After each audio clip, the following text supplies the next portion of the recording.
on, guys? So in this video I'm going to take you through an athletic style running session. So it's going to be really good for you if you are in your late 20s, early 30s.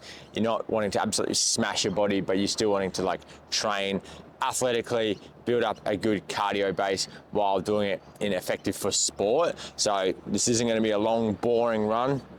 This is going to be a nice quick warm-up, speed drills, and then we'll go into our main conditioning session.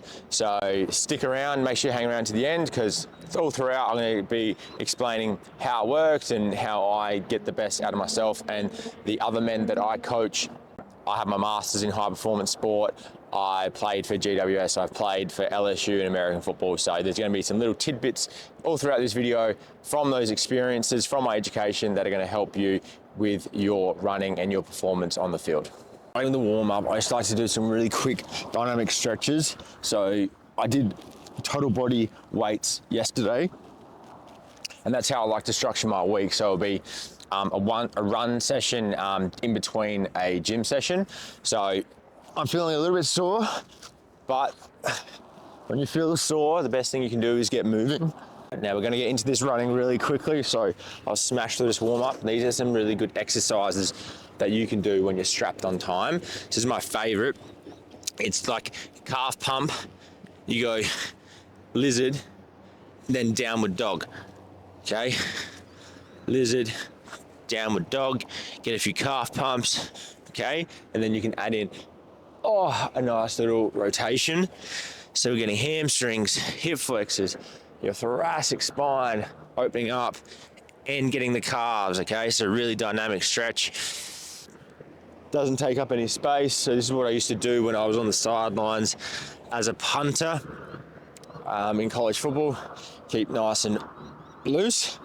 All right, and then I've had a bad back over the years, so I really like this one here, which is a 90-90 like pigeon, kind of like a good morning version, keeping it nice and active. I also like to crank out some of these bad boys. And I'd go the other way. When I'm really loose, I'll go like this, come up, do a shin box press. So if you're in your 20s and you can't do this, you really need to work on your mobility. But very soon we're going to go into some running, into our speed work. All right. Now, if you need any more exercises than that, go for it, but you shouldn't need too long. It's really important that you don't just go straight into your running, because you're not going to be as efficient with it. You might have risk a chance of an injury, like a little niggle, a little strain. So we're going to do some really nice speed development drills that are kind of going to flow into our warm-up and get us ready for the running session. So what I'm going to do here is just set up 20 meters with a water bottle and a footy. 1, 2, 3, 4, 20. Hopefully that's in frame. Going into our speed improvement drills. So we've got 10 meters of anklings, 15 meters of high knees, A switches, prime time bounds, and then we go into a bit more of our acceleration drills, because acceleration is so important. If you want to be like that powerful athlete that stands out from the rest, you need to work on this sort of stuff. It's not about just sitting in one pace, one gear. You need to be able to have the ability to break out. So acceleration drills are going to be really important, and then we'll get into the main running session. So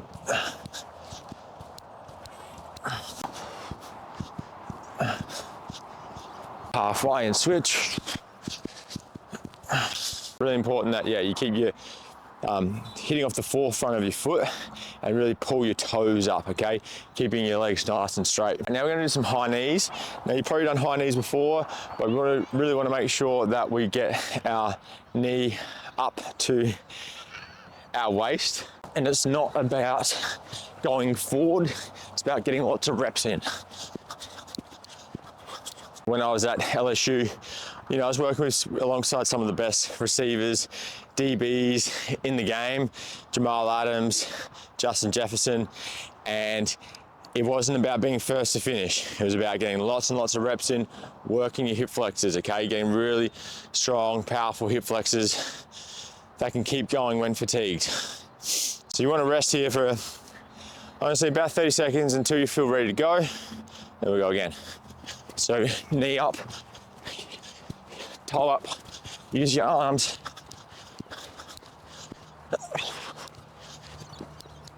All the way through. So A switches. Now it's been a while since I've done some A switches, so we're gonna refresh with this video here.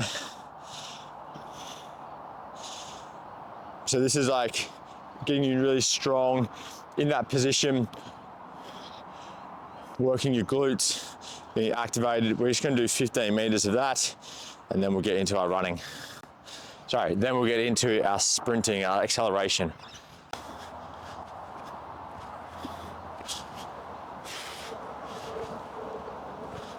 So as you go through this sort of stuff, you might start to feel the niggles and whatnot, or anything that feels tight or sore. It gives you a chance to kind of like warm up and loosen them up if you need to. So I was never the most fastest runner at all, and I wish this is something I worked on, like was the acceleration.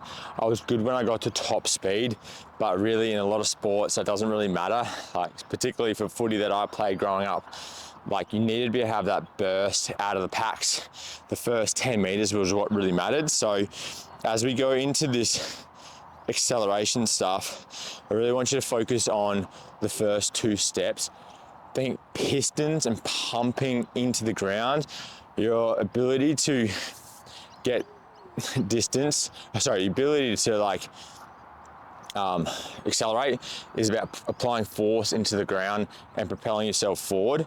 So we're going to go into a 2-step projection. So it's really just focusing on your first 2 steps, and then we'll go into a falling start and then a jogging start.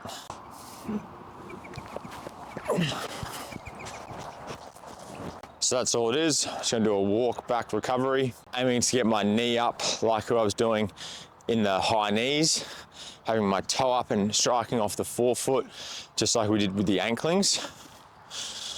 So you come back, get well rested. We're gonna go again. I'm 32, I'm not the most athletic guy anymore, but if you do these drills, you can really get a lot out of it. So hopefully you would have seen, use my arms, drove my knee, came off my toe, and projected myself forward, putting that force into the ground. Now, we're gonna go into some falling starts, forward lean position that we want when we're sprinting or accelerating. And as I fall, when I feel like I need to pull my foot forward, that's when I'm gonna go. And this is a drill we did a lot when I was at LSU. So it's great when you're working with, say, a team. You can just say, all right, when you're ready, you go, and then everyone at their own pace can just fall and then accelerate out. Okay, so with that one there, I felt like I fell, but didn't really drive my knee up to create that distance to then be able to drive into the ground. It was quite a short step. So I want to try and fall and really drive my knee up. And that's where like those drills should help me get better at that, thinking about it. And it's a really good reason why you should do these drills before going into sprinting, because it's going to give you like your body already in that good position. So you're not just going out sprinting and not doing it as efficiently as you could be.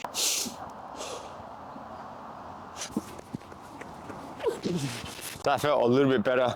I felt like I used my arms a bit more and got my knee up a little bit higher and really punched into the ground. Now for our last speed drill, we're gonna go into a jog to sprint. If you're liking this video so far, please make sure you subscribe to the channel. It goes a long way in helping me do what I do.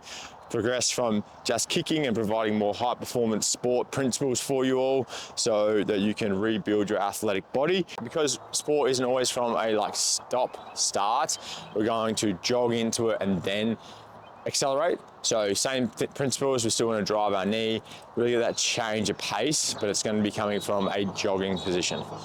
So just jogging and go. Yeah, the most important thing to do to run fast is to practice running fast, actually get out there and sprint.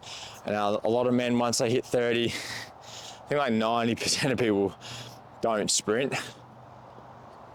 And it's really important for hamstring resiliency So reducing the risk of hamstring strains, because when you do go out and compete, you know you're going to push harder, and that's when your body's not conditioned, you're more likely to injure yourself. So you could do some change in direction stuff, but we're just going to go straight into the session.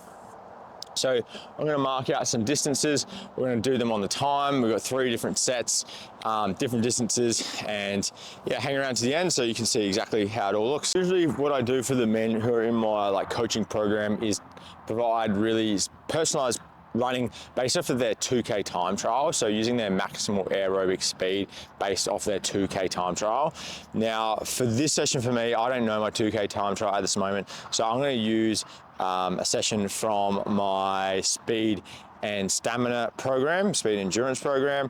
So we've just been doing some of the speed work there, now into the stamina or the endurance. I'm going to pick week 2, and we've got some repeat efforts, like short interval stuff. So I'm going to mark out 3 different distances, and we're going to be working at about 90 to 95% of our max pace. So that's how I prescribe in this. It's all about your perceived effort or your perceived pace, not necessarily off your maximal aerobic speed. Make sure you stick around to the end so you can see exactly what the session is, and I'll have it up exactly everything we've covered with all the distances, the meters, the times, the rest, everything like that. Have your stopwatch ready to record your rest.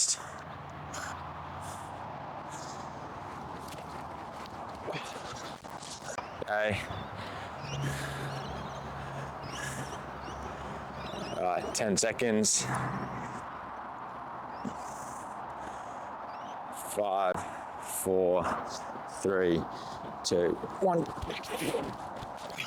So this is working well. I like the walk back recovery. You can just stay down the other end. We've got 5 reps here, okay? And then we'll go into our next part. Now you've got 2 minutes of active skills, active recovery. When you're by yourself, you can do lots of ball handling drills. I like to do a lot of ball drop drills, so working on your guiding motion. Now this is a really underrated area, but it's getting you more consistent with your kicking without having to put fatigue or strain through your legs. So you should be able to do as many reps as you can in that 2 minutes. All right, making sure you're getting that ball rolling exactly how you want. You don't want it going off on the side. Ideally, should be rolling forward just like that. If you've got a partner, you can do some handballing. You might be able to do some small kicking, don't overdo it, but you've got 2 minutes, and then we're going into our next phase, which is 20-meter efforts, okay?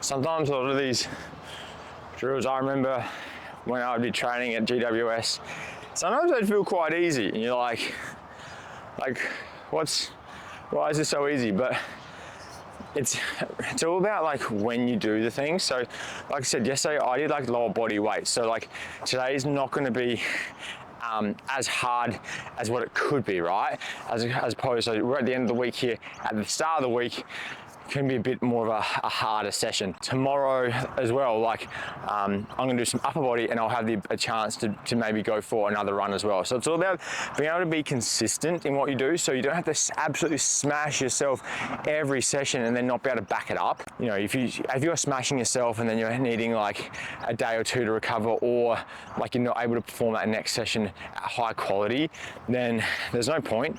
So it all depends on where you are in your off season of your sport, and that's where it's about being really smart. And what we call what I learned during my masters is periodization, and how it progresses across the months leading into the season. So you don't need to be absolutely smashing yourself with high repeat effort, high speed stuff when the season's so far away. You kind of want to build up that nice engine, condition your body, and then do it. And that's where it's about being able to back up sessions week after week, or day after day, day instead of just absolutely thinking you have to smash yourself every session. So we've got 2 more reps here. I've rested too long. Final phase of the cardio block. So we did our warm up, we did some speed improvement drills, we did some acceleration. We started with 40 meter at 90 to 95% with 60 seconds rest. We then dropped it down to 20 meters at about 45 seconds rest. Now we're going 60 meters with about 60 to 90 seconds rest, okay? And this is only week 2 of my program, so it builds. There's no point in absolutely smashing yourself from the start and then losing interest. It's about being smart with it, building up that tolerance, building up that conditioning, and then going from there. Short, sharp sessions. You can get in, get out, get back to work, and doing the things that you need to do on a real world schedule. So here we go, smashing out these 3 reps here, 60 meters. Thanks for watching this video. I really hope you got a lot out of it. Make sure you subscribe to the channel. And then if you want this running program, 8-week running program, don't have to think about it. Everything's mapped out for you. Short interval, long interval, fartlek, continuous running. Click the link below and get yours now while it's still on sale.